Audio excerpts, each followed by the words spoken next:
ជំរាបសួរបងប្អូនទាំងអស់គ្នាថ្ងៃនេះយើងខ្ញុំនឹងបង្ហាញបងប្អូនពីរបៀបវេលុយពី Wing ទៅ AVA ដោយមិនអស់ថ្លៃសេវា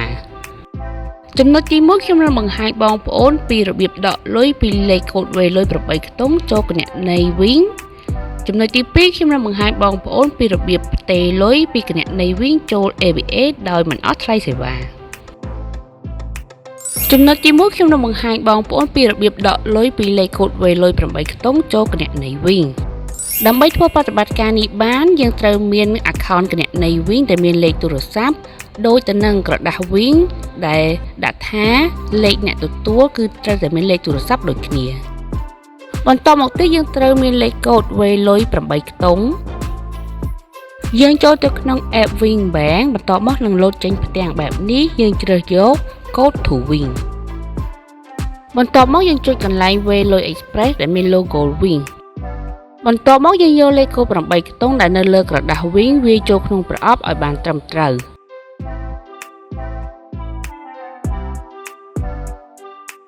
បន្ទាប់មកយើងคลิกលើពាក្យ Send បន្ទាប់មកចុចពាក្យ Confirm នោះប្រតិបត្តិការនឹងជោគជ័យ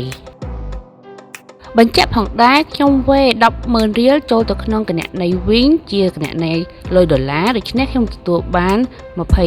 24.87ដុល្លារចំណុចទី2ខ្ញុំនឹងបង្ហាញពីរបៀបផ្ទេរលុយពីគណនី Wing ចូល AVA ដោយមិនអស់ថ្លៃសេវាដំបូងយើងចូលទៅក្នុង app AVA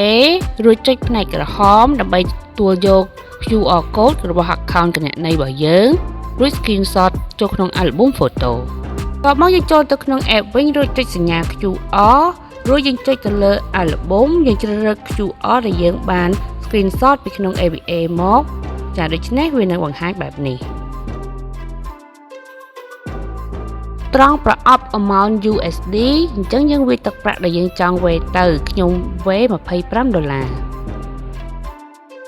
ត្រង់ប្រអប់ខាងក្រោមយើងដាក់ពីគោលបំណងនៃការវេរបស់យើង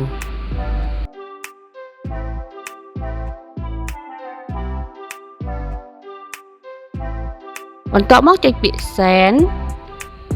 បន្ទាប់មកទៀតចុចពាក្យ Confirm នោះប្រតិបត្តិការរបស់យើងនឹងជោគជ័យយើងទៅមើលក្នុងគណនី AVA របស់យើងនឹងលោតចាទទួលបាន$25ចំពោះការវេតាមរយៈ QR នេះចាគឺមិនគិតថ្លៃសេវាទេគឺ$0សូមចុច Subscribe និងសញ្ញារូបកណ្ដឹងដើម្បីទទួលបានវីដេអូថ្មីៗពី Channel យើងខ្ញុំសូមអរគុណ